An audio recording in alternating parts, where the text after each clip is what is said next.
Hi guys, welcome back to my YouTube channel. ಇವತ್ತಿನ ಒಂದು ವಿಡಿಯೋದಲ್ಲಿ ಯೂಟ್ಯೂಬ್ ಸ್ಟುಡಿಯೋ ಅನ್ನೋ ಆ್ಯಪನ್ನು ಯಾವ ರೀತಿ ಯೂಸ್ ಮಾಡೋದು ಅಂತೇಳಿ ನಾನು ಈ ವಿಡಿಯೋದಲ್ಲಿ ತಿಳಿಸ್ಕೊಡ್ತಾ ಇದ್ದೀನಿ. ಯೂಟ್ಯೂಬ್ ಸ್ಟುಡಿಯೋ ಅನ್ನೋ ಆ್ಯಪನ್ನು ಯೂಸ್ ಮಾಡಬೇಕಾದ್ರೆ ಮೊದಲಿಗೆ ಯೂಟ್ಯೂಬ್ ಚಾನಲ್ ಕ್ರಿಯೇಟ್ ಆಗಿರಬೇಕು. ನೀವೇನಾದರೂ ಮೊದಲನೇ ಬಾರಿ ಈ ವಿಡಿಯೋನ ನೋಡ್ತಾ ಇದ್ದರೆ ನನ್ನ ಹಳೆಯ ವಿಡಿಯೋ ಪಾರ್ಟ್ 1 ವಿಡಿಯೋನ ನೋಡಿ, ನಿಮಗೆ ಅರ್ಥ ಆಗುತ್ತೆ. ಯೂಟ್ಯೂಬ್ ಚಾನಲನ್ನು ಯಾವ ರೀತಿ ಕ್ರಿಯೇಟ್ ಮಾಡೋದು ಅಂತೇಳಿ ನಾನು ಸ್ಟೆಪ್ ಬೈ ಸ್ಟೆಪ್ಪು ತಿಳಿಸ್ತಾ ಹೋಗಿದ್ದೀನಿ. ಮೊದಲಿಗೆ ಚಾನಲನ್ನು ಕ್ರಿಯೇಟ್ ಮಾಡ್ಕೊಳ್ಳಿ, ನಂತರ ಯೂಟ್ಯೂಬ್ ಸ್ಟುಡಿಯೋನ ಆ್ಯಪನ್ನು ಯೂಸ್ ಮಾಡೋಕ್ಕೆ ಸಾಧ್ಯ. ಯೂಟ್ಯೂಬ್ ಸ್ಟುಡಿಯೋನ ಆ್ಯಪನ್ನು ಡೌನ್ಲೋಡ್ ಮಾಡಿಕೊಂಡು ಪ್ಲೇಸ್ಟೋರಲ್ಲಿ ಸಿಗುತ್ತೆ, ಮೊದಲಿಗೆ ಡೌನ್ಲೋಡ್ ಮಾಡ್ಕೊಳ್ರಿ. ನಂತರ ಯೂಟ್ಯೂಬ್ ಚಾನಲ್ ನೀವೇನು ಕ್ರಿಯೇಟ್ ಮಾಡಿರ್ತೀರ ಆ ಚಾನಲಿಂದ ನೀವು ಲಾಗಿನ್ ಆಗಬೇಕಾಗುತ್ತೆ. ಯೂಟ್ಯೂಬ್ ಸ್ಟುಡಿಯೋ ಆ್ಯಪ್ಗೆ ಲಾಗಿನ್ ಆದ ನಂತರನೇ ನೀವು ಯೂಸ್ ಮಾಡೋದಕ್ಕೆ ಸಾಧ್ಯ. ಮತ್ತು ಈ ಯೂಟ್ಯೂಬ್ ಸ್ಟುಡಿಯೋ ಆ್ಯಪನ್ನು ನಾವು YT ಸ್ಟುಡಿಯೋ ಅಂತ ಹೇಳಿ ಕರಿತೀವಿ. ಯೂಟ್ಯೂಬರ್ಸ್ಗೆ ಅದು YT ಸ್ಟುಡಿಯೋ ಅಂತ ಹೇಳಿ ಕರಿತೀವಿ ನಾವು. ಈ ಒಂದು ಯೂಟ್ಯೂಬ್ ಸ್ಟುಡಿಯೋ ಆ್ಯಪ್ ಮೂಲಕ ನಾವು ವಿಡಿಯೋಸನ್ನು ಅಪ್ಲೋಡ್ ಮಾಡಿದಾಗ ಅದರಿಂದ ಬರುವಂಥ ವ್ಯೂಸ್ ಆಗಿರಲಿ, ಮತ್ತು ವಾಚ್ ಟೈಮ್ ಎಷ್ಟಾಗಿದೆ, ಸಬ್ಸ್ಕ್ರೈಬರ್ ಎಷ್ಟಾಗಿದೆ ಎಲ್ಲವನ್ನು ಕೂಡ ಈಸಿಯಾಗಿ ನೋಡ್ಕೋಬೋದು. ಬನ್ನಿ, ಇನ್ನೂ ಸುಮಾರು ಫೀಚರ್ಸ್ ಇದೆ ಈ ಒಂದು ಆ್ಯಪಲ್ಲಿ, ನಾನು ತಿಳಿಸ್ತಾ ಹೋಗ್ತೀನಿ. ಇನ್ನು ತಡ ಮಾಡೋದು ಬೇಡ, ಬನ್ನಿ ಸ್ಟಾರ್ಟ್ ಮಾಡೋಣ. ನಾನು ಸ್ಕ್ರೀನ್ ರೆಕಾರ್ಡನ್ನು ಕೊಡ್ತಾ ಹೋಗ್ತೀನಿ, ನೀವು ಅಲ್ಲಿ ನೋಡಿ ಅರ್ಥ ಮಾಡ್ಕೊಳ್ಳಿ. ಈಗ ಬನ್ನಿ, ಯೂಟ್ಯೂಬ್ ಸ್ಟುಡಿಯೋ ಆ್ಯಪನ್ನು ಓಪನ್ ಮಾಡ್ಕೋತಾ ಇದ್ದೀನಿ. ನಮಗೆ ಈ ರೀತಿ ಒಂದು ಇಂಟರ್ಫೇಸ್ ಬರುತ್ತೆ. ನಾನು ಇಲ್ಲಿ ಇರೋದು ಕೆಳಗಡೆ ಕಾಣಿಸ್ತಾ ಇದೆ ನಿಮಗೆ dash board, content, analytics, community ಮತ್ತು ಅರ್ನ್ ಅಂತ ಇದೆ. ನಾನು ಡ್ಯಾಶ್ ಬೋರ್ಡ್ ಇಂಟರ್ಫೇಸಲ್ಲಿರೋದು. ಅಲ್ಲಿ ನೋಡಿ ನನಗೆ ಮಹಾಲಕ್ಷ್ಮಿ ಲಾಕ್ಸ್ ನನ್ನ ನೇಮನ್ನು ತೋರಿಸ್ತಾ ಇದೆ. ಅದ್ರ ಕೆಳಗಡೆ ನನ್ನ ಚಾನಲ್ಗೆ ಇಟ್ಟಿರೋ ನೇಮು, ಅದ್ರ ಕೆಳಗಡೆ ನೋಡಿ ಚಾನಲ್ ಅನಾಲಿಟಿಕ್ಸ್ ಅಂತ ಇದೆ. ವ್ಯೂಸು ಮತ್ತು ವಾಚ್ ಟೈಮ್ ಎಷ್ಟಾಗಿದೆ ಅನ್ನೋದನ್ನು ತೋರಿಸ್ತಾ ಹೋಗುತ್ತೆ. ಇಲ್ಲಿ ನಮಗೆ 28 ದಿನದ ಡಾಟಾವನ್ನು ಮಾತ್ರ ಶೋ ಅಪ್ ಮಾಡುತ್ತೆ.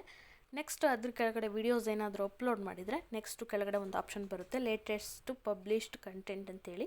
ಅದು ನಿಮಗೆ ವಿಡಿಯೋ ಅಪ್ಲೋಡ್ ಮಾಡಿದಾಗ ನಿಮಗೆ ಗೊತ್ತಾಗುತ್ತೆ, ಅದ್ರ ಬಗ್ಗೆ ಈಗ ಟೆನ್ಷನ್ ಬೇಡ. ನೆಕ್ಸ್ಟು ಡ್ಯಾಶ್ ಬೋರ್ಡ್ ಪಕ್ಕದಲ್ಲಿರುವಂಥ ಕಂಟೆಂಟ್ ಆಪ್ಷನ್, ಅದನ್ನು ಈಗ ನೋಡೋಣ.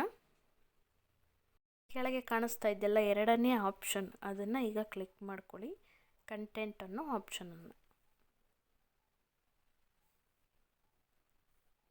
ಕಂಟೆಂಟಲ್ಲಿ ನೋಡಿ ಈ ರೀತಿ ಒಂದು ಇಂಟರ್ಫೇಸ್ ಬರುತ್ತೆ ನಮಗೆ. ಇಲ್ಲಿ ಏನು ಅಂತಂದರೆ ನಾವೇನು ವೀಡಿಯೋ ಹಾಕಿರ್ತೀವಲ್ಲ ಅದ್ರ ಬಗ್ಗೆ ತೋರಿಸ್ತಾ ಹೋಗುತ್ತೆ. ನಾನು ವೀಡಿಯೋನ ಹಾಕಿಲ್ವಲ್ಲ, ಹಾಗಾಗಿ ಈ ರೀತಿ ಬರ್ತಾಯಿದೆ. ನಾವು ಹಾಕಿರುವಂಥ ವೀಡಿಯೋಸು ಎಷ್ಟಿದ್ದಾವೆ, ಮತ್ತು ಶಾರ್ಟ್ಸ್ ಎಷ್ಟಿದ್ದಾವೆ, ಪ್ಲೇ ಲಿಸ್ಟ್ ಎಷ್ಟಿದ್ದಾವೆ ಎಲ್ಲವನ್ನು ಸಪ್ರೇಟು ಸ್ಟೆಪ್ ಬೈ ಸ್ಟೆಪ್ಪು ತೋರಿಸ್ತಾ ಹೋಗುತ್ತೆ ಕಂಟೆಂಟ್ ಅನ್ನೋ ಆಪ್ಷನಲ್ಲಿ. ನೆಕ್ಸ್ಟು ಅದ್ರ ಪಕ್ಕದ ಆಪ್ಷನ್ ಬನ್ನಿ, ಅನಾಲಿಟಿಕ್ಸು. ಇದು ವೆರಿ ಇಂಪಾರ್ಟೆಂಟು, ಇದೇ ನಮಗೆ ಮೇನ್ ಬೇಕಾಗಿರೋದು. ಇಲ್ಲಿ ಅನಾಲಿಟಿಕ್ಸ್ ಆಪ್ಷನಲ್ಲಿ 4 ಥರದ ಆಪ್ಷನ್ ಬರುತ್ತೆ. ಮೇಲೆ ನಿಮಗೆ ಕಾಣಿಸ್ತಾ ಇದೆ ಅಂದ್ಕೊತೀನಿ. ಓವರ್ ವ್ಯೂ, ಕಂಟೆಂಟ್, ಆಡಿಯನ್ಸ್ ಮತ್ತು ಟ್ರೆಂಡ್ಸ್, 4 ರೀತಿಯ ಆಪ್ಷನ್ ಇದೆ ಅನಾಲಿಟಿಕ್ಸಲ್ಲಿ. ಈಗ ಓವರ್ ವ್ಯೂ ಆಪ್ಷನ್ ನೋಡೋಣ. ಓವರ್ ವ್ಯೂ ಅನ್ನೋದನ್ನು ತೊಗೊತಾ ಇದ್ದೀನಿ. ಈ ಒಂದು ಆಪ್ಷನ್ ಕೆಳಗಡೆ ವ್ಯೂಸ್ ಅನ್ನೋ ಆಪ್ಷನ್ ತೋರಿಸ್ತಾ ಇದೆ. ಇದು 28 ದಿನದ ಡಾಟಾವನ್ನು ಮಾತ್ರ ನಮಗೆ ತೋರಿಸ್ತಾ ಹೋಗುತ್ತೆ. ನಮಗೆ ಮತ್ತೆ ಇನ್ನೂ ನೋಡಬೇಕು, ನಾವು ಫುಲ್ಲು ಲೈಫ್ ಟೈಮ್ ಡಾಟಾವನ್ನು ನೋಡಬೇಕಂದ್ರೆ ವ್ಯೂಸ್ ಮೇಲೆ ಕ್ಲಿಕ್ ಮಾಡಿ, ಸ್ವಲ್ಪ ಹೊತ್ತು ವೆಯ್ಟ್ ಮಾಡಿ. ನೋಡಿ ಇಲ್ಲಿ ನಮಗೆ 28 ಡೇಸ್ ಡಾಟಾ ತೋರಿಸ್ತದೆ. ಬ್ಲ್ಯಾಕ್ ಕಲರಲ್ಲಿ ಮಾರ್ಕ್ ಆಗಿದೆಯಲ್ಲ, ಅದು 7 ಡೇಸು, 90 ಡೇಸು, 365 ಡೇಸ್, ಈ ರೀತಿ ನೋಡಿ ಮಂತ್ ತೋರಿಸ್ತಾ ಇದೆ ನಮಗೆ. ನಾನು ಲೈಫ್ ಟೈಮನ್ನು ಸೆಲೆಕ್ಟ್ ಮಾಡ್ಕೊತೀನಿ, ಯಾಕಂದರೆ ನನಗೆ ಫುಲ್ಲು ಎಷ್ಟು ಆಗಿದೆ ವ್ಯೂಸು, ಓವರ್ ಆಲ್ ವೀಡಿಯೋಸಲ್ಲಿ ನನಗೆ ಎಷ್ಟು ವ್ಯೂಸ್ ಬಂದಿದೆ ಅಂತ ನೋಡ್ಕೊಳ್ಳೋದಕ್ಕೆ ಲೈಫ್ ಟೈಮನ್ನು ಕೊಟ್ಟರೆ ಇಲ್ಲಿ ಫುಲ್ಲು ನೋಡಿ, ಇಲ್ಲಿ ವ್ಯೂಸು ನಮಗೆ ಬ್ಲೂ ಕಲರಲ್ಲಿ ತೋರಿಸ್ತಾ ಇದೆ ವ್ಯೂಸ್ ಅಂತ. ಪಕ್ಕದಲ್ಲಿ 0 ಅಂತ ಇದೆಯಲ್ಲ, ಅಲ್ಲಿ ನಮಗೆ ಫುಲ್ಲು ಡಾಟಾವನ್ನು ಕೊಡ್ತಾ ಹೋಗುತ್ತೆ.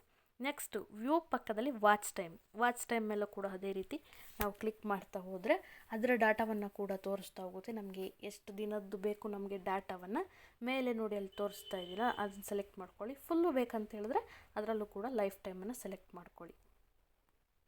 ಈ ರೀತಿ ನಿಮಗೆ ಫುಲ್ಲು ನೀವೇನು ವೀಡಿಯೋಸಿಂದ ಎಷ್ಟು ಎಲ್ಲ ವೀಡಿಯೋಗಳಿಂದ ಸೇರಿ ಎಷ್ಟು ವಾಚ್ ಟೈಮ್ ಆಗಿದೆ ನಿಮ್ಮ ಚಾನಲ್ಗೆ ಅಂತ ಹೇಳಿ ಫುಲ್ಲು ಡಾಟಾವನ್ನು ಇಲ್ಲಿ ಕೊಡ್ತಾ ಹೋಗುತ್ತೆ. ನೆಕ್ಸ್ಟ್ ಬ್ಯಾಕ್ ಬನ್ನಿ. ಹಾಗೆ ಸಬ್ಸ್ಕ್ರೈಬರ್, ವಾಚ್ ಟೈಮ್ ಪಕ್ಕ ಇರುವಂಥ ಸಬ್ಸ್ಕ್ರೈಬರ್ ಆಪ್ಷನ್, ಅದರ ಮೇಲೆ ಕ್ಲಿಕ್ ಮಾಡ್ಕೊಳ್ಳಿ. ಅದರಲ್ಲೂ ಕೂಡ ಅಷ್ಟೇ ನಮಗೆ ಎಷ್ಟು ದಿನದ ಡಾಟಾವನ್ನು ಬೇಕು ನೋಡ್ಕೋಬೋದು. ಫುಲ್ಲು ನನಗೆ ಎಷ್ಟು ಸಬ್ಸ್ಕ್ರೈಬರ್ ಆಗಿದ್ದಾರೆ ಅಂತ ನೋಡ್ಕೋಬೇಕಂದ್ರೆ ಅದರಲ್ಲೂ ಕೂಡ ಲೈಫ್ ಟೈಮನ್ನು ಸೆಲೆಕ್ಟ್ ಮಾಡ್ಕೊಳ್ಳಿ. ಎಲ್ಲವನ್ನು ನೀವು ಎಷ್ಟು ಸಬ್ಸ್ಕ್ರೈಬ್ ಆಗಿದ್ದಾರೆ ಅಲ್ಲಿ ನೀವು ನೋಡ್ಕೋಬೋದು. ಈಗ ಬ್ಯಾಕ್ ಬಂದ ನಂತರ ಓವರ್ ವ್ಯೂ ಆಪ್ಷನ್ ಮುಗೀತು. ನೆಕ್ಸ್ಟು ಆಪ್ಷನ್ ನೋಡೋಣ, ಕಂಟೆಂಟ್ ಅನ್ನೋ ಆಪ್ಷನ್. ಓವರ್ ವ್ಯೂ ಮೇಲೆ ಕಾಣಿಸ್ತಾ ಇದ್ದಿಲ್ಲ, ಅದ್ರ ಪಕ್ಕದಲ್ಲಿರುವಂಥ ಕಂಟೆಂಟ್ ಆಪ್ಷನ್, ಅದ್ರ ಬಗ್ಗೆ ತಿಳ್ಕೊಳ್ಳೋಣ. ಮತ್ತೆ ವ್ಯೂಸ್ ಆಪ್ಷನನ್ನು ತೋರಿಸ್ತಾ ಇದೆ. ಯಾಕಂತ ಹೇಳಿದ್ರೆ ನಾವು ಹಾಕುವಂಥ ವೀಡಿಯೋ ಮತ್ತು ಶಾರ್ಟ್ಸು, ಪ್ಲೇ ಲಿಸ್ಟು, ಪೋಸ್ಟು, ಈ ರೀತಿ 4 ಆಪ್ಷನ್ದು ಸಪ್ರೇಟಾಗಿ ನಮಗೆ ವ್ಯೂಸನ್ನು ತೋರಿಸುತ್ತೆ 28 ಡೇಸ್ ಡಾಟಾದಲ್ಲಿ. ನಾವು ಅದನ್ನು ನೋಡ್ಕೋಬೋದು. ಸಪ್ರೇಟಾಗಿ ಒಂದೊಂದನ್ನೇ ವಿಡಿಯೋಸು, ಶಾರ್ಟ್ಸು ಆ ರೀತಿ ನಾವು ಕ್ಲಿಕ್ ಮಾಡಿ ನೋಡ್ಕೋಬೋದು. ಅದ್ರ ಬಗ್ಗೆ ಡಾಟಾ ತೋರಿಸುತ್ತೆ. ನೆಕ್ಸ್ಟು ನೋಡೋದಾದರೆ ಇಂಪ್ರೆಷನ್ ಏನಂತ ಹೇಳಿದ್ರೆ, ನಾವು ಒಂದು ವಿಡಿಯೋನ ಈಗ ಅಪ್ಲೋಡ್ ಮಾಡಿರ್ತೀವಿ. ಆ ಒಂದು ವಿಡಿಯೋ ಜನ ಯೂಟ್ಯೂಬನ್ನು ಓಪನ್ ಮಾಡಿದಾಗ ಎಷ್ಟು ಜನಕ್ಕೆ ನಮ್ಮ ಒಂದು ವಿಡಿಯೋ, ನಾವು ಹಾಕಿರುವಂಥ ವಿಡಿಯೋದಲ್ಲಿ ಇರುವಂಥ ಥಂಬ್ನೇಲು ಅಟ್ರಾಕ್ಟಿವ್ ಆಗಿ ಥಂಬ್ನೇಲ್ ಕಾಣಿಸುತ್ತಲ್ಲ, ಆ ಥಂಬ್ನೇಲನ್ನು ಎಷ್ಟು ಜನ ನೋಡಿದ್ದಾರೆ ಆ ಚಾನಲ್ ಪೇಜಸ್ಸಲ್ಲಿ, ಅದು ಇಂಪ್ರೆಷನ್ ಆಗುತ್ತೆ. ನಂತರ ನೋಡೋಣ ನೆಕ್ಸ್ಟ್ ಆಪ್ಷನನ್ನು ಪಕ್ಕಕ್ಕೆ ಮೂವ್ ಮಾಡಿ. ಈ ಒಂದು ಆಪ್ಷನಲ್ಲಿ ನೋಡಿ, impression click through rate, CTR ಅಂತ ಕರಿತೀವಿ. ಕ್ಲಿಕ್ ಥ್ರೂ ರೇಟ್ ಅಂದರೆ ಇದರಲ್ಲಿ ಏನಪ್ಪ ಅಂತ ಹೇಳಿದ್ರೆ, ನಾವು ಹಾಕಿರುವಂಥ ವಿಡಿಯೋಸನ್ನು ನೋಡಿ ಥಂಬ್ನೇಲನ್ನು ನೋಡಿದಾಗ ಅದನ್ನು ಇಂಪ್ರೆಷನ್ ಅಂತ ಕರಿತೀವಿ. ಆ ಥಂಬ್ನೇಲನ್ನು ನೋಡಿ ವಿಡಿಯೋಸನ್ನು ಓಪನ್ ಮಾಡಿ ನೋಡ್ತಾರಲ್ಲ, ಅದಕ್ಕೆ ನಾವು ಇಂಪ್ರೆಷನ್ ಕ್ಲಿಕ್ ಥ್ರೂ ರೇಟ್ ಅಂತ ಕರೆಯೋದು. ಇದನ್ನು ಪರ್ಸೆಂಟೇಜಲ್ಲಿ ಲೆಕ್ಕದಲ್ಲಿ ಕೊಡ್ತಾರೆ. ಇದನ್ನು ಕೂಡ 28 ಡೇಸ್ ಡಾಟಾದಲ್ಲಿ ಕೊಡ್ತಾ ಹೋಗ್ತಾರೆ. ಈಗ ನೆಕ್ಸ್ಟು ಆಪ್ಷನ್ ನೋಡೋಣ ಬನ್ನಿ. Average view duration. ಇದೇನಪ್ಪ ಅಂತ ಹೇಳಿದ್ರೆ, ಈಗ ಥಂಬ್ನೇಲನ್ನು ನೋಡಿದ್ದಾಯಿತು, ಥಂಬ್ನೇಲ್ ನೋಡಿ ವಿಡಿಯೋಸನ್ನು ಓಪನ್ ಮಾಡಿದ್ದಾಯಿತು. ನೆಕ್ಸ್ಟು ಅದನ್ನು ಎಷ್ಟು ಜನ ಎಷ್ಟು ಟೈಮಿಂಗ್ಸಲ್ಲಿ ನೋಡಿರ್ತಾರೆ ಅದನ್ನು ಡ್ಯೂರೇಷನ್, ಆವ್ರೇಜ್ ವ್ಯೂ ಡ್ಯೂರೇಷನ್ ಅಂತ ಕರಿತೀವಿ. AVD ಅಂತಲೂ ಕೂಡ ಕರಿತೀವಿ. ಅದನ್ನು ಎಷ್ಟು ಟೈಮಿಂಗ್ಸಲ್ಲಿ ನೋಡಿದ್ದಾರೆ ಅನ್ನೋದನ್ನು 28 ಡೇಸ್ ಡಾಟಾದಲ್ಲಿ ಕೊಡ್ತಾರೆ. ನಮಗೆ ಬೇಕಂತ ಹೇಳಿದ್ರೆ ಫುಲ್ಲು ನಮಗೆ ವಾಚ್ ಟೈಮಲ್ಲಿ ನೋಡ್ಕೋಬೋದು ಡಾಟಾವನ್ನು. ಹಾಗೆ ಸ್ಕ್ರೀನ್ ಮೇಲೆ ಕೆತ್ತಿ ಟಾಪ್ ವೀಡಿಯೋಸ್ ಅಂದರೆ 28 ದಿನದ ಒಳಗಡೆ ನೀವು ಹಾಕಿರುವಂಥ ವೀಡಿಯೋ ಟಾಪಲ್ಲಿರೋದನ್ನು ಅಲ್ಲಿ ಶೋಪ್ ಮಾಡುತ್ತೆ. ನೆಕ್ಸ್ಟ್ ಅದ್ರ ಕೆಳಗಡೆ ವ್ಯೂವರ್ಸ್ ಫೈಂಡ್ ಯುವರ್ ವಿಡಿಯೋಸ್ ಅಂತ. ಈ ವ್ಯೂವರ್ಸ್ ಯಾವ ರೀತಿ ನಿಮ್ಮ ವಿಡಿಯೋಸನ್ನು ಫೈಂಡ್ ಮಾಡ್ತಿದ್ದಾರೆ ಅಂದರೆ, ಇಲ್ಲಿ ನೋಡಿ ಆಪ್ಷನ್ ಎಕ್ಸ್ಟರ್ನಲ್ ಸೈಟಾ ಅಥವಾ ಬೇರೆ ಆ್ಯಪ್ಗಳಿಂದ ನೋಡ್ತಾ ಇದ್ದಾರಾ. ನೆಕ್ಸ್ಟ್ ಫೀಚರ್ ಯೂಟ್ಯೂಬ್ ಸರ್ಚ್ ಟರ್ಮ್ಸಲ್ಲಿ ನೋಡ್ತಾ ಇದ್ದಾರಾ. ಕಂಟೆಂಟ್ ಸಜೆಸ್ಟಿಂಗ್ ಯು, ನೀವು ಸಜೆಸ್ಟ್ ಮಾಡಿರುವಂಥ ಕಂಟೆಂಟಲ್ಲಿ ನೋಡ್ತಾ ಇದ್ದಾರಾ. ಪ್ಲೇ ಲಿಸ್ಟು, ನೀವು ಮಾಡಿರುವಂಥ ಪ್ಲೇ ಲಿಸ್ಟಲ್ಲಿ ನೋಡ್ತಾ ಇದ್ದಾರಾ. ಈ ರೀತಿ ಯಾವ ರೀತಿ ನೋಡ್ತಾ ಇದ್ದಾರೆ ಅನ್ನೋದನ್ನು ಅಲ್ಲಿ ತೋರಿಸ್ತಾ ಹೋಗುತ್ತೆ. ನಂತರ ಟಾಪ್ ರೀಮಿಕ್ಸ್ಡ್ ಅಂದರೆ ಇದಂದರೆ, ನಿಮ್ಮ ಆಡಿಯೋನ ಯೂಸ್ ಮಾಡಿಕೊಂಡು ಬೇರೆ ಯಾರಾದರೂ ಶಾರ್ಟ್ಸ್ಗೆ ವಿಡಿಯೋಸನ್ನು ಅಪ್ಲೋಡ್ ಮಾಡೋದನ್ನು ಇಲ್ಲಿ ಟಾಪ್ ರೀಮಿಕ್ಸ್ಡ್ ಅಂತ ತೋರಿಸುತ್ತೆ. ಅದು ನಿಮಗೆ ಈಗ ಅದು ಅಷ್ಟು ಅವಶ್ಯಕತೆ ಇಲ್ಲ. ಸೊ ಡೋಂಟ್ ವರಿ, ಅದ್ರ ಬಗ್ಗೆ ತಲೆ ಕೆಡಿಸ್ಕೋಬೇಡಿ. ಈಗ ಮೇಲೆ ಕಾಣಿಸ್ತಾ ಇರುವಂಥ 3ನೇ ಆಪ್ಷನ್ ಆಡಿಯನ್ಸ್ ಆಪ್ಷನನ್ನು ನೋಡೋಣ. ಇದರಲ್ಲಿ ನೋಡಿ ಮಂತ್ಲಿ ಆಡಿಯನ್ಸ್, ನಿಮಗೆ ಎಷ್ಟು ಜನ ಆಡಿಯನ್ಸ್ ಈಗ ಕನೆಕ್ಟ್ ಆಗಿದ್ದಾರೆ ಅನ್ನೋದನ್ನು ತೋರಿಸುತ್ತೆ. ಮತ್ತು ಸಬ್ಸ್ಕ್ರೈಬರು, ಈ ಮಂತಲ್ಲಿ ಎಷ್ಟು ಜನ ನಿಮಗೆ ಸಬ್ಸ್ಕ್ರೈಬರ್ ಆಗಿರೋದನ್ನು ತೋರಿಸುತ್ತೆ. ನೆಕ್ಸ್ಟ್ ಅದ್ರ ಕೆಳಗಡೆ ಆಡಿಯನ್ಸ್ ಬೈ ವಾಚ್ ಬಿಹೇವಿಯರ್ ಅಂತ ಇದೆ.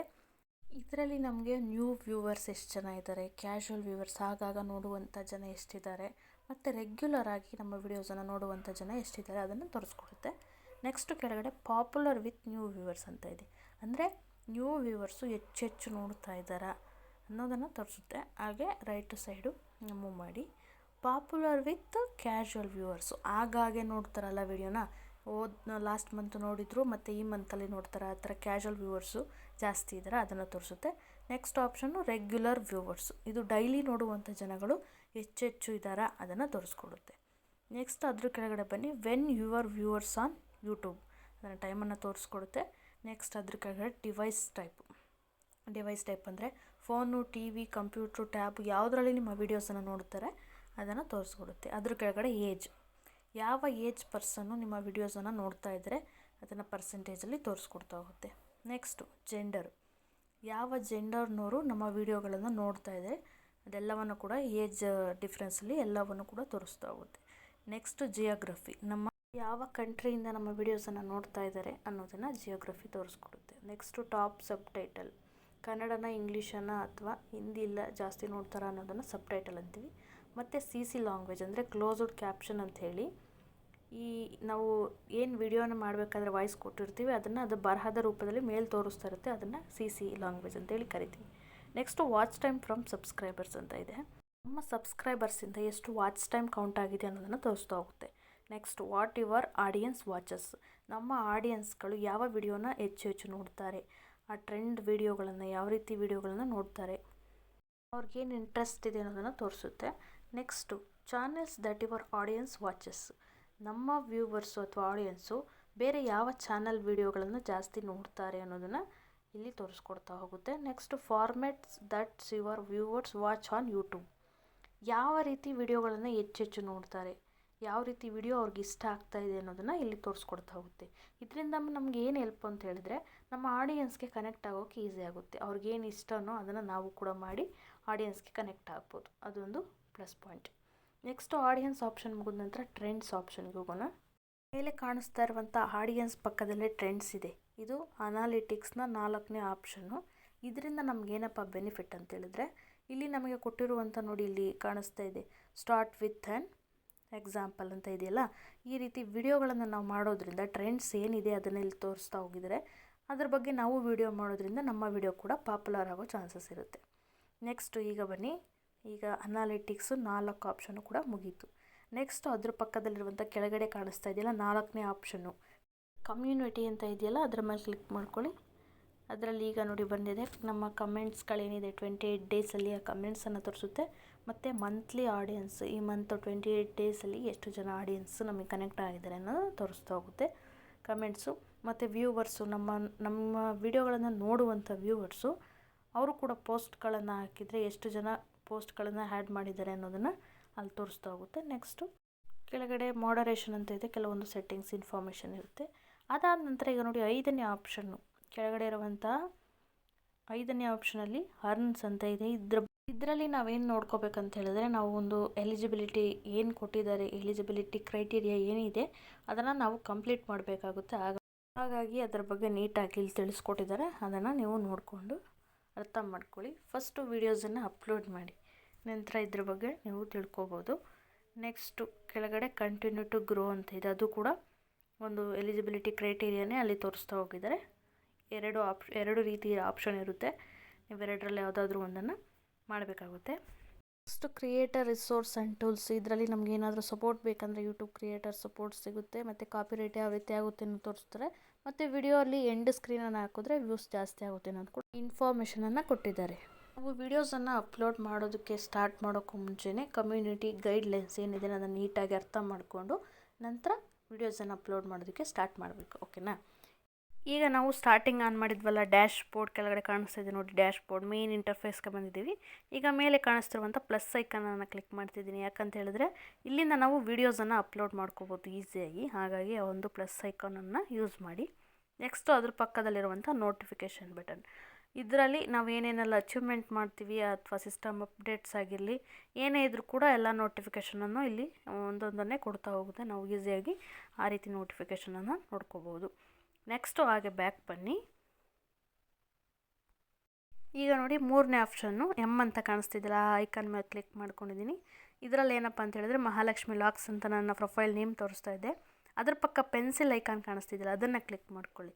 ಇದು ಯಾಕಂತ ಹೇಳಿದ್ರೆ ನಾವು ಅಲ್ಲಿ ಏನು ನಾವು ಚಾನಲ್ಗೆ ಇಟ್ಟಿರುವ ನೇಮ್ ಆಗಿರಲಿ, ಹ್ಯಾಂಡಲ್ಸು ನೋಡಿ, ಬ್ಯಾನರ್ ಪಿಕ್ಚರ್ ಮೇಲೆ ಎಡಿಟ್ ಮಾಡ್ಕೋಬೋದು. ಮತ್ತು ಪ್ರೊಫೈಲ್ ಪಿಕ್ಚರು, ಹ್ಯಾಂಡಲ್ಸು, ಡಿಸ್ಕ್ರಿಪ್ಷನ್ನು ಮತ್ತು ಲಿಂಕ್ಸ್ ಏನಾದರೂ ಇದ್ದರೆ ಇಲ್ಲಿ ನಾವು ಈಸಿಯಾಗಿ ಹಾಕ್ಕೊಂಡು ಎಡಿಟ್ ಮಾಡ್ಕೋಬೋದು. ನೆಕ್ಸ್ಟ್ ಬ್ಯಾಕ್ ಬನ್ನಿ, ಸ್ವಿಚ್ ಅಕೌಂಟು, ಇದರಿಂದ ಅಕೌಂಟ್ ಯಾವ ಅಕೌಂಟಿಗೆ ಹೋಗಬೇಕು ಯೂಟ್ಯೂಬ್ಗೆ ಅದನ್ನು ನೋಡ್ಕೋಬೋದು. ನೆಕ್ಸ್ಟು ಸೆಟ್ಟಿಂಗ್ಸ್ಗೆ ಬಂದರೆ ಇಲ್ಲಿ ನೋಡಿ ಅಕೌಂಟು, ಅದರಲ್ಲಿ ಪುಷ್ ನೋಟಿಫಿಕೇಷನ್. ಕಮೆಂಟ್ಸ್ ನೋಡೋಣ, ನಮ್ಗೆ ಯಾವ ರೀತಿ ಕಮೆಂಟ್ಸ್ ಬೇಕು, ಆಲ್ ಕಮೆಂಟ್ಸ್ ಇಲ್ಲ ಅಥವಾ ಇಂಪಾರ್ಟೆಂಟಾ ಅಥವಾ ನನ್ ಬೇಡ ಯಾವುದು ಅಂತ ಹೇಳಿದ್ರೆ ನೀವು ಯಾವ್ದು ಬೇಕೋ ಅದನ್ನು ಸೆಲೆಕ್ಟ್ ಮಾಡ್ಕೊಳ್ಳಿ. ನೆಕ್ಸ್ಟು ಅನಾಲಿಟಿಕ್ಸ್ ಇದೆ, ಅಚೀವ್ಮೆಂಟ್ಸು ಮತ್ತು ಪಾಲಿಸಿ, ಅರ್ನು ಮತ್ತು ಅಪ್ಡೇಟ್ಸು. ಈ ನೋಟಿಫಿಕೇಷನ್ಗಳು ನಮಗೆ ಬೇಕು ಅಂದರೆ ಆನ್ ಮಾಡ್ಕೋಬೋದು, ಇಲ್ಲ ನನಗೆ ಬೇಡ ಅಂತ ಹೇಳಿದ್ರೆ ಆಫ್ ಮಾಡ್ಕೋಬೋದು. ಆಗ ಯಾವುದೇ ರೀತಿ ನೋಟಿಫಿಕೇಷನ್ಗಳು ನಮಗೆ ತೋರಿಸ್ತಾ ಹೋಗಲ್ಲ. ಹಾಗೆ ನೆಕ್ಸ್ಟು ಬ್ಯಾಕ್ ಬನ್ನಿ. ಈಗ ನೋಡಿ ಚಾನೆಲ್ ಅದೇ, ಚಾನಲ್ ಕೆಳಗಡೆ ಆಡಿಯನ್ಸ್ ಇದೆ, ಆಡಿಯನ್ಸನ್ನು ಸೆಲೆಕ್ಟ್ ಮಾಡ್ಕೊಳ್ಳಿ. ಇದರಲ್ಲಿ ಏನಪ್ಪ ಅಂತ ಹೇಳಿದ್ರೆ is your channel made for kids ಅಂತ ಕೇಳ್ತಾ ಇದ್ದಾರೆ. 3 ರೀತಿ ಆಪ್ಷನ್ ಕೊಟ್ಟಿದ್ದಾರೆ. Yes I mostly upload content that made for kids ಅಂತ ಕೊಟ್ಟರೆ ನಾವು ಹಾಕುವಂಥ ವೀಡಿಯೋಗಳು ಆಲ್ಮೋಸ್ಟು ಚಿಲ್ಡ್ರನ್ಸ್ಗೆ ಹೆಲ್ಪ್ ಆಗುತ್ತೆ ಅಂತ ಹೇಳಿದ್ರೆ ಅದನ್ನು ಎಸ್ ಅಂತ ಕೊಡಿ. ಇಲ್ಲ ನಾನು ಚಿಲ್ಡ್ರನ್ಸ್ಗೆ ಆಗ್ತಾಯಿಲ್ಲ, ಚಿಲ್ಡ್ರನ್ಸ್ ರಿಲೇಟೆಡ್ ಕಂಟೆಂಟ್ ಮಾಡ್ತಾ ಇಲ್ಲ ಅಂತ ಹೇಳಿದ್ರೆ no I almost never upload content that's not made for ಕಿಡ್ಸನ್ನು ಕೊಡಿ. ಇನ್ ಕೇಸ್ ನೀವು ಒಂದು ಸಲ ಕಿಡ್ಸ್ಗೆ ಹೆಲ್ಪ್ ಆಗುವಂಥ ವೀಡಿಯೋಸನ್ನು ಮಾಡ್ತಾಯಿದ್ದೀರಾ, ಕಂಟೆಂಟನ್ನು ಮಾಡ್ತಾಯಿದ್ದೀರಾ ಅಥವಾ ಬೇರೆ ರೀತಿ ಕಂಟೆಂಟನ್ನು ಮಾಡ್ತಾಯಿದ್ದೀರಾ ಅಂತ ಹೇಳಿದ್ರೆ I want to review this settings for every video ಅಂತ ಕೊಡಿ. ಆ ರೀತಿ ಕೊಟ್ಟಾಗ ನಾವು ವಿಡಿಯೋಸನ್ನು ಅಪ್ಲೋಡ್ ಮಾಡಬೇಕಾದ್ರೆ ಪ್ರತಿ ಬಾರಿಯೂ ನಮಗೆ ಕೇಳ್ತಾ ಹೋಗುತ್ತೆ. ಹಾಗಾಗಿ ಆ ಸೆಟ್ಟಿಂಗ್ಸನ್ನು ಆನ್ ಮಾಡ್ಕೊಳ್ಳಿ. ನೆಕ್ಸ್ಟು ಕಂಟ್ರಿ ಆಫ್ ರೆಸಿಡೆನ್ಸ್, ನಮ್ಮ ಒಂದು ಕಂಟ್ರಿಯನ್ನು ಸೆಲೆಕ್ಟ್ ಮಾಡ್ಕೋಬೇಕಾಗುತ್ತೆ. ಇಲ್ಲಿ ಇಂಡಿಯಾ ಅಂತ ಕಂಟ್ರಿಯನ್ನು ಕೊಟ್ಕೊಳ್ಳಿ. ನೆಕ್ಸ್ಟು ಪರ್ಮಿಷನ್ಸು, ನಮ್ಮ ಚಾನಲ್ಗೆ ಬೇರೆ ಯಾರನ್ನಾದರೂ ಆ್ಯಡ್ ಮಾಡ್ಕೋಬೇಕಂತ ಹೇಳಿದ್ರೆ ಇಲ್ಲಿ ಇನ್ವೈಟ್ ಅನ್ನೋ ಆಪ್ಷನ್ ಇದೆ, ಅಲ್ಲಿಂದ ನಾವು ಬೇರೆಯವರನ್ನು ನಮ್ಮ ಚಾನಲ್ಗೆ ಆಕ್ಸೆಸ್ ಮಾಡ್ಕೋಬೋದು ಈ ಒಂದು ಸೆಟ್ಟಿಂಗ್ಸಲ್ಲಿ. ನೆಕ್ಸ್ಟ್ ಬ್ಯಾಕ್ ಬನ್ನಿ. ಕ್ರಿಯೇಟರ್ ಡೆಮೋಗ್ರಫಿಕ್ಸ್ ಅಂತ ಇದೆ, ಇದರಲ್ಲಿ ಏನಪ್ಪ ಅಂತ ಹೇಳಿದ್ರೆ ಸೆಲೆಕ್ಟ್ ಮಾಡ್ಕೊಳ್ಳಿ ಕ್ರಿಯೇಟರ್ ಡೆಮೋಗ್ರಫಿಕ್ಸನ್ನು. ಇದರಲ್ಲಿ ಟೇಕ್ ಸರ್ವೆ ಅಂತ ಇದೆ. ಸರ್ವೆಯನ್ನು ಕೊಟ್ಟರೆ ನಾವು ನಮ್ಮನ್ನ ವೀಡಿಯೋಗಳನ್ನು ಅಂದರೆ ನಮ್ಮ ವ್ಯೂವರ್ಸ್ ಏನಿದ್ದಾರೆ ಅವರು ಯಾವ ಕಂಟ್ರಿಯಿಂದ ನಮ್ಮ ವೀಡಿಯೋಸನ್ನು ನೋಡ್ತಾ ಇದ್ದಾರೆ, ಅವರ ಏಜ್ ಏನು, ಅವರ ಜೆಂಡರ್ ಏನು ಎಲ್ಲವನ್ನು ಕೂಡ ನೀಟಾಗಿ ಸರ್ವೆ ಮೂಲಕ ಎಲ್ಲ ನಮಗೆ ತೋರಿಸ್ಕೊಡ್ತಾ ಹೋಗುತ್ತೆ. ಇದೇ ಕ್ರಿಯೇಟರ್ ಡೆಮೋಗ್ರಫಿಕ್ಸ್ ಅಂತ ಕರೆಯೋದು. ಓಕೆನಾ. ನೆಕ್ಸ್ಟು ಹಾಗೆ ಬ್ಯಾಕ್ ಬನ್ನಿ. ನೆಕ್ಸ್ಟು ಕಂಟೆಂಟು ಕ್ಲಿಪ್ಸ್ ಅಂತ ಇದೆ. ಇದರಲ್ಲಿ ಏನಪ್ಪ ಅಂತ ಹೇಳಿದ್ರೆ ವಿಡಿಯೋಸನ್ನು ನಾವು ಅಪ್ಲೋಡ್ ಮಾಡಿದಾಗ ಅದರಲ್ಲಿರುವಂಥ ಮೇನ್ ಟಾಪಿಕ್ಸ್ನ ವ್ಯೂವರ್ಸು ಶಾರ್ಟ್ ವಿಡಿಯೋನ್ನಾಗಿ ಮಾಡಿಕೊಂಡು ಅಪ್ಲೋಡ್ ಮಾಡೋದಾಗಿರುತ್ತೆ. ನೆಕ್ಸ್ಟು ಸೆನ್ಸರ್ ಆಟೋ ಕ್ಯಾಪ್ಷನ್ ಅಂತ ಇದೆ. ಈಗ ನಾವು ವಿಡಿಯೋವನ್ನು ಅಪ್ಲೋಡ್ ಮಾಡಿದಾಗ ಸಿಸ್ಟಮು ಆಟೋಮೆಟಿಕಲಿ ಸಬ್ಟೈಟಲ್ಸನ್ನು ಕೊಡ್ತಾ ಇರುತ್ತೆ. ಇನ್ ಕೇಸ್ ಏನಾದರೂ ನಾವು ಹೇಳೋ ಮಾತಕ್ಕೂ ಆ ಸಬ್ಟೈಟಲ್ ಕ್ಯಾಪ್ಷನ್ ಬರ್ತಾ ಇರುತ್ತಲ್ಲ ಅದಕ್ಕೂ ಮಿಸ್ ಆಗಿದ್ದರೆ ಅದನ್ನು ನಾವು ಎಡಿಟ್ ಮಾಡ್ಕೋಬೋದು, ಇಲ್ಲ ಹೈಡ್ ಮಾಡ್ಬೋದು ಈ ಒಂದು ಸೆಟ್ಟಿಂಗ್ಸನ್ನು ಆನ್ ಮಾಡಿಕೊಂಡ್ರೆ. ನೆಕ್ಸ್ಟ್ ನೋಡೋಣ ಬನ್ನಿ ಕಮ್ಯುನಿಟಿಯಲ್ಲಿ ಕಂಟೆಂಟ್ ಕಂಟ್ರೋಲ್ಸ್ ಅಂತ ಇದೆ. ಅದನ್ನು ಆನ್ ಮಾಡ್ಕೊಳ್ಳಿ. ಅದ್ರ ಮೇಲೆ ಪ್ರೆಸ್ ಮಾಡಿ. ಈ ಒಂದು ಆಪ್ಷನನ್ನು ಆನ್ ಮಾಡ್ಕೊಂಡಿದ್ದೀನಿ. ಇಲ್ಲಿ ನೋಡಿ ಕಂಟೆಂಟ್ ಕಂಟ್ರೋಲ್ಸ್ ಕೆಳಗಡೆ ಕಮೆಂಟ್ಸ್ ಆನ್ ನ್ಯೂ ಅಪ್ಲೋಡ್ಸ್ ಅಂತ ಇದೆ. ಅದ್ರ ಮೇಲೆ ಸೆಲೆಕ್ಟ್ ಮಾಡ್ಕೊಳ್ಳಿ. ನಾವು ವಿಡಿಯೋಸನ್ನು ಅಪ್ಲೋಡ್ ಮಾಡಿದಾಗ ಅದರಿಂದ ಕಮೆಂಟ್ ಬರಬೇಕಾ ಬೇಡವಾ ಅದನ್ನು ಆನು ಆಫ್ ಮಾಡ್ಕೋಬೋದು ನೀವು. Next live chat moderation. ಇವಾಗ ಏನಾದರೂ ಇನ್ಅಪ್ರಾಪ್ರಿಯೇಟ್ ಮೆಸೇಜ್ಗಳು ಬರ್ತಾ ಇವೆ ಅಂತ ಹೇಳಿದ್ರೆ ಅದನ್ನು ಬೇಸಿಕ್ ಅಂತ ಕೊಟ್ಟರೆ ನಮಗೆ ಹೈಡ್ ಆಗುತ್ತೆ. ನನ್ ಅಂತ ಕೊಟ್ಟರೆ ಯಾವುದೇ ರೀತಿ ಮೆಸೇಜ್ಗಳು ಬರೋದಿಲ್ಲ. ಇನ್ನು ವ್ಯೂವರ್ ಪೋಸ್ಟ್ಗೆ ಬಂದರೆ ನಮ್ಮ ವ್ಯೂವರ್ಸ್ ಏನಾದರೂ ನಮ್ಮ ಕಮ್ಯುನಿಟಿಯಲ್ಲಿ ಪೋಸ್ಟನ್ನು ಹಾಕ್ಕೋಬೋದಾ, ಆ ಪರ್ಮಿಷನ್ ಇದೆಯಾ ಆನ್ ಆಫ್ ಮಾಡ್ಕೋಬೋದು. Next blocked words. ಇದು ಯಾವುದೇ ರೀತಿ ಬ್ಯಾಡ್ ಕಮೆಂಟ್ಸ್ ಏನಾದರೂ ಇದ್ದರೆ ಆಟೋಮೆಟಿಕಲಿ ಹೈಡ್ ಆಗುತ್ತೆ. ಇದು ಒಂದು ಆಪ್ಷನಲ್ಲಿ ನಾವು ಅಲ್ಲಿ ಸೆಲೆಕ್ಟ್ ಮಾಡಿಕೊಟ್ರೆ. ನೆಕ್ಸ್ಟು ಬ್ಲಾಕ್ಡ್ ವರ್ಡ್ಸ್ ಆದ ನಂತರ ಬ್ಲಾಕ್ ಲಿಂಕ್ ಟೆಕ್ಸ್ಟ್. ನಮಗೇನಾದರೂ ಬೇರೆ ವ್ಯೂವರ್ಸಿಂದ ಏನಾದರೂ ಸ್ಪ್ಯಾಮು ಲಿಂಕ್ಸ್ ಆಗಿರ್ಬೋದು, ಏನಾದರೂ ಬ್ಯಾಡ್ ಕಮೆಂಟ್ಸ್ ಲಿಂಕ್ ಆಗಿರ್ಬೋದು, ಹ್ಯಾಶ್ಟ್ಯಾಗ್ಸು URLs ಬ್ಯಾಡ್ ಕಮೆಂಟ್ಸ್ ಲಿಂಕ್ ಏನಾದರೂ ಬರ್ತಾ ಇದೆ ಅಂದರೆ ಅದನ್ನು ಆಫ್ ಮಾಡ್ಕೋಬೇಕಂತ ಹೇಳಿದ್ರೆ ಅದನ್ನು ಆನ್ ಮಾಡಿದ್ರೆ ಬ್ಲಾಕ್ ಆಗ್ತವೆಲ್ಲ ಕೂಡ. ನೆಕ್ಸ್ಟು ಬ್ಯಾಕ್ ಬನ್ನಿ. ಅರ್ನಲ್ಲಿ ಕರೆನ್ಸಿಯಲ್ಲಿ ಇಂಡಿಯನ್ ರೂಪಿಯನ್ನು ಸೆಲೆಕ್ಟ್ ಮಾಡ್ಕೊಂಡಿದ್ದೀನಿ. ನೆಕ್ಸ್ಟು ಮತ್ತೆ ಬ್ಯಾಕ್ ಬನ್ನಿ. ನೆಕ್ಸ್ಟು ಬ್ರ್ಯಾಂಡ್ ಪಾರ್ಟ್ನರ್ ಆ್ಯಕ್ಸಸ್ ಇದೆ. ಇದೇನಪ್ಪ ಅಂತ ಹೇಳಿದ್ರೆ ನಮ್ಮ ಚಾನಲ್ಗೆ ಬೇರೆ ಯಾವುದಾದ್ರೂ ಬ್ರ್ಯಾಂಡ್ಗಳನ್ನ ಸ್ಪಾನ್ಸರ್ಶಿಪ್ನ ಆ್ಯಡ್ ಮಾಡ್ಕೊಳ್ಳೋದು, ಆ್ಯಕ್ಸಸ್ ಕೊಡೋದು, ನಮ್ಮ ಚಾನಲ್ಗೆ ಅವರನ್ನು ಕೂಡ ಆ್ಯಕ್ಸಸ್ ಕೊಡೋದು. ಇದರಿಂದ ನಮ್ಮ ಅನಾಲಿಟಿಕ್ಸನ್ನು ಅವರು ನೋಡ್ಕೋಬೋದು, ವಿಡಿಯೋ ಪರ್ಫಾರ್ಮೆನ್ಸನ್ನು ಕೂಡ ನೋಡ್ಕೋಬೋದು. ನೆಕ್ಸ್ಟು ಕೆಳಗಡೆ ಬನ್ನಿ. ಡಿವೈಸಲ್ಲಿ ಅಪಿಯರೆನ್ಸ್ ಅಂತ ಇದೆ. ಅಪಿಯರೆನ್ಸನ್ನು ಆನ್ ಮಾಡ್ಕೊಳ್ಳಿ. ಅದನ್ನು ಸೆಲೆಕ್ಟ್ ಮಾಡ್ಕೊಂಡ ನಂತರ ನೋಡಿ ಈ ರೀತಿ 3 ಆಪ್ಷನ್ ಬರುತ್ತೆ. Use device theme, light theme, dark theme. ಈಗ ನಾನು ಒಂದು ಡಾರ್ಕ್ ಥೀಮನ್ನು ಕೊಡ್ತೀನಿ ನೋಡಿ. ಅಂದರೆ ಕಲರ್ ನಮಗೆ ಡಿವೈಸ್ ಯಾವ ರೀತಿ ಕಾಣಿಸ್ಬೇಕು ಅನ್ನೋದು ಒಂದು ಕಲರ್ ನೋಡಿ. ಈ ರೀತಿ ಬ್ಲ್ಯಾಕಲ್ಲಿ ತೋರಿಸ್ತಾ ಹೋಗುತ್ತೆ ನನಗೆ. ನಾನು ಡಾರ್ಕ್ ಥೀಮ್ ಕೊಟ್ಟಿದ್ದೀನಿ, ಹಾಗಾಗಿ ನನಗೆ ಈ ರೀತಿ ಬ್ಲ್ಯಾಕಲ್ಲಿ ತೋರಿಸ್ತಾ ಹೋಗುತ್ತೆ. ಮತ್ತು ನಾನು ಯೂಸ್ ಡಿವೈಸ್ ಥೀಮ್ ಕೊಡ್ತೀನಿ. ಮತ್ತು ನಾನು ಏನು ಮೊದಲಿತ್ತೋ ಅದೇ ರೀತಿ ಬ್ಯಾಕ್ ಬರುತ್ತೆ. ನೋಡಿದ್ರಾ ಈ ರೀತಿ. ಇದೆಲ್ಲ ಸೆಟ್ಟಿಂಗ್ಸ್ ಮುಗಿದ ನಂತರ ಮತ್ತೆ ಬ್ಯಾಕ್ ಬನ್ನಿ. ಸೆಟ್ಟಿಂಗ್ಸ್ ಕೆಳಗಡೆ ನೋಡಿ ಸೆಂಡ್ ಫೀಡ್ಬ್ಯಾಕ್ ಅಂತ ಇದೆ. ಏನಾದರೂ ಫೀಡ್ಬ್ಯಾಕ್ ಕೊಡೋಗಿದ್ರೆ ಕೊಡಿ. ಹೆಲ್ಪ್ ಸೆಂಟರು, ನಿಮಗೆ ಏನಾದರೂ ಹೆಲ್ಪ್ ಬೇಕಿದ್ರೆ ಕೇಳಿ. ನೆಕ್ಸ್ಟು ಯೂಟ್ಯೂಬ್ ಆಪ್ಷನಲ್ಲಿ ನೀವೇನಾದರೂ ರೈಟ್ ಆರೋ ಮಾರ್ಕಲ್ಲಿ ಕ್ಲಿಕ್ ಮಾಡಿದ್ರೆ ನೀವು ಚಾನಲ್ಗೆ ಡೈರೆಕ್ಟಾಗಿ ಕರ್ಕೊಂಡು ಹೋಗುತ್ತೆ ನೋಡಿ. ಈ ರೀತಿ ಆ ಒಂದು ಚಾನಲ್ಗೆ ನಿಮ್ಮನ್ನು ಕರ್ಕೊಂಡು ಹೋಗುತ್ತೆ ನೋಡಿ. ಇದಿಷ್ಟು ಯೂಟ್ಯೂಬ್ ಸ್ಟುಡಿಯೋ ಆ್ಯಪ್ನ ಒಂದು ಫೀಚರ್ಸ್ ಆಗಿತ್ತು. ಎಲ್ಲವೂ ಕೂಡ ಅರ್ಥ ಆಗುತ್ತೆ ಅಂತ ಅಂದ್ಕೊತೀನಿ. ಐ ಹೋಪ್ ಈ ವಿಡಿಯೋ ನಿಮಗೆ ಇಷ್ಟ ಆಗಿದೆ ಅಂತ ಭಾವಿಸ್ತೀನಿ. ದಯವಿಟ್ಟು ಈ ವಿಡಿಯೋ ಇಷ್ಟ ಆದರೆ ಲೈಕ್ ಮಾಡಿ, ಹಾಗೆ ಸಬ್ಸ್ಕ್ರೈಬ್ ಮಾಡೋದನ್ನು ಮರಿಬೇಡಿ. ಎಲ್ಲರಿಗೂ ಕೂಡ ಧನ್ಯವಾದಗಳು.